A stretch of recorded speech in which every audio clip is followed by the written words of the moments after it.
વિચલ સુરેખ સમીકરણ સ્વાધ્યાય 3.3 જેનો બીજાનો ત્રીજો અને શું કીધું શક્ય હોય તો લોપની રીતે જે આપેલી સમસ્યા છે તેનો ઉકેલ શોધવાનો છે, બરોબર ને? તો આપણને એ સમસ્યા મતલબ કે રકમ શું આપી છે જોઈએ કે બે અંકોની સંખ્યાના અંકોનો સરવાળો 9 છે. વળી સંખ્યાના 9 ગણા કરતા મળતી સંખ્યા એ અંકોની અદલાબદલી કરતા મળતી સંખ્યા કરતા 2 ગણી છે, તો તે સંખ્યા શોધો. ફરીથી જોઈએ શું કહે છે રકમ. બે અંકોની સંખ્યા કેટલી છે તો કે બે અંકોની સંખ્યાના અંકોનો સરવાળો કેટલો છે? 9 છે. વળી સંખ્યાના 9 ગણા કરતા મળતી સંખ્યા એ અંકોની અદલાબદલી કરતા મળતી સંખ્યા કરતા 2 ગણી છે, તો તે સંખ્યા શોધો. તો આપણે બે અંકોની સંખ્યા છે, બરોબર ને? તેમાં ધારો કે મૂળ સંખ્યામાં દશકનો અંક x અને એકમનો અંક y છે, બરોબર? તો બે અંકોની જે સંખ્યા છે એમાં બે અંકોની સંખ્યા હોય એટલે એકમ અને દશક હોય છે. તો દશકનો અંક શું લીધું છે?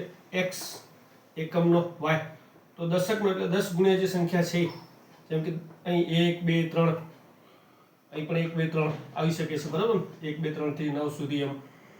તો બે અંકોની સંખ્યા એટલે આપણને ખબર છે કે કેટલેથી ચાલુ થશે, તો કે 10 થી લઈને 99 સુધી. તો આથી મૂળ સંખ્યા આપણને 10x + y. એ પ્રથમ શરત મુજબ શું કીધું છે કે બે અંકોની સંખ્યાના અંકોનો સરવાળો 9 છે. હવે અંકો આપણે જોયા કયા કયા હતા? તો દશકનો અંક x અને એકમનો અંક y, જેમનો સરવાળો કેટલો? તો કે 9 આપેલો છે. માટે x + y બરાબર કેટલા મળશે? તો કે 9 મળશે, બરાબર? તો આપણને મૂળ સંખ્યા મળી 10x + y અને અંકોનો સરવાળો કેટલો મળ્યો? તો કે x + y બરાબર 9. હવે શું કીધું છે કે અંકોની અદલાબદલી કરતા, બરાબર? અંકોની અદલાબદલી કરતા મળતી સંખ્યામાં દશકનો અંક y અને એકમનો અંક શું થશે? તો કે x થાય. આથી નવી સંખ્યા આપણે શું મળશે? કે 10y + x થશે, બરાબર ને? તો અંકોની અદલાબદલી કરી એટલે આપણે શું થઈ ગયું? દશકનો અંક જે આપણે ખબર છે કે એકમનો x હતો અને દશકનો y હતો. હવે શું થશે? બદલાઈ જશે. દશકનો શું થઈ જશે? y અને એકમનો x. એટલે દશકનો શું થઈ ગયું? તો કે દશકનો y, બરાબર? અને એકમનો શું થઈ ગયું? તો કે x. આ બે ધ્યાનમાં રાખવાના છે. અંકોની અદલાબદલી થાય ત્યારે શું થશે? તો દશકનો અંક x ની જગ્યાએ y અને એકમનો અંક y ની જગ્યાએ x થાય. આથી નવી સંખ્યા શું થશે? તો જે રીતે પહેલી સંખ્યા શું હતી કે 10x + y હતી, હવે શું થશે? 10y + x થશે. તો આ આપણને મહત્વના પહેલા મુદ્દા મળી ગયા. હવે શું કીધું છે આગળ?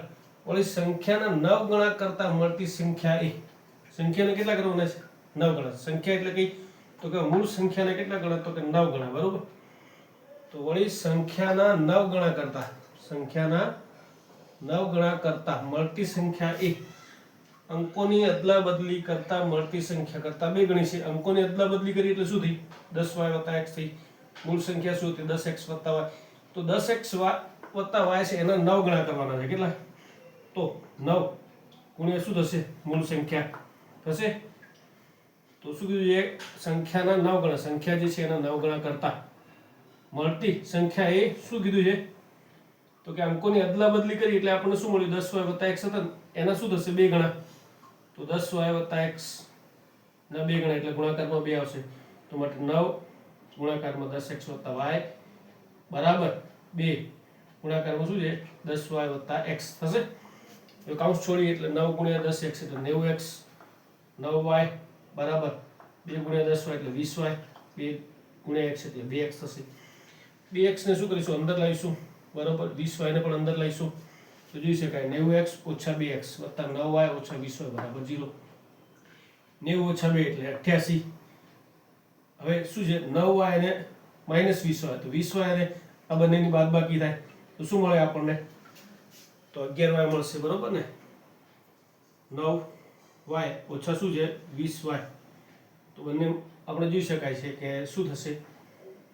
તો આમ જોવા જઈએ તો કે પ્લસમાંથી માઇનસ, તો શું કરીએ આપણે?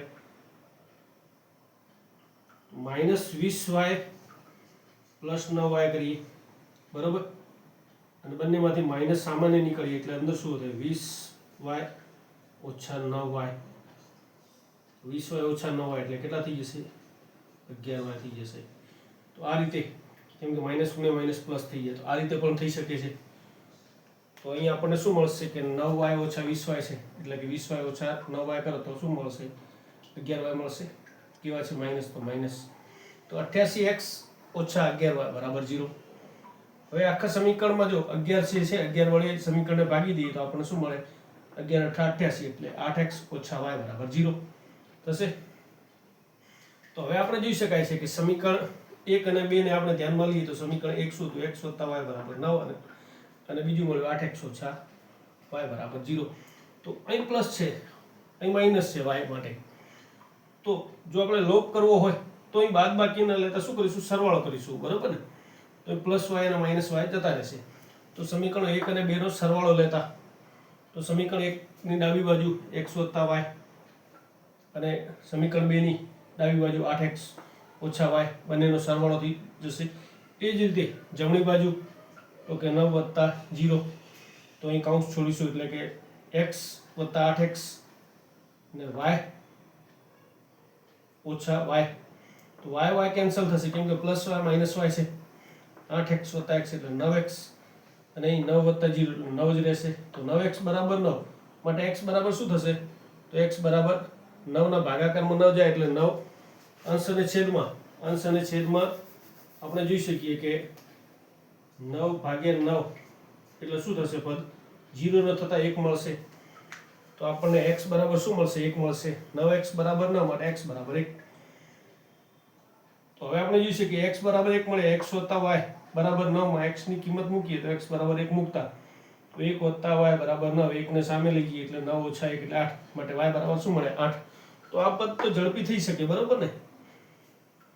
તો હવે આપણે જોયું કે x અને y મળી ગયા. આથી મૂળ સંખ્યા શું હતી? તો મૂળ સંખ્યા આપણે 10x + y હતી. કિંમતો મૂકીએ 10x, x ની કિંમત 1 + y ની કિંમત 8. તો 10 × 10, 10 + 8 એટલે 18. તો આથી માંગેલ સુરેખ સમીકરણ, તો આપણને મૂળ સંખ્યા 18 મળી, બરોબર ને? આથી મૂળ અને માંગેલ સુરેખ સમીકરણો કયા કયા મળ્યા? જે આપણને અહીં કીધું છે કે સુરેખ સમીકરણ યુગ્મ બનાવો. x + y બરાબર 9, x + y બરાબર 9 અને બીજું છે 8x ઓછા y બરાબર 0. તથા માંગેલ સંખ્યા શું મળે? 18 મળી. જો હવે અંકોની અદલા બદલી કરીએ તો શું થઈ જાય? તો અંકોની અદલા બદલી કરીએ એટલે શું થઈ જાય? અંકોની અદલા બદલી કરીએ તો અહીં જે y છે, y ની જગ્યાએ 8 મૂકીએ, બરોબર, અને x ની જગ્યાએ 1, તો કેટલા થઈ જશે? 10 × 8 એટલે 80 ને 1 81 થઈ જશે અંકોની અદલા બદલી. તો અહીં પણ કોયડો ક્લિયર થાય છે. અદલા બદલી કરીએ તો 81 થઈ જશે, બરોબર ને? તો આ રીતે દાખલો ગણી શકાય.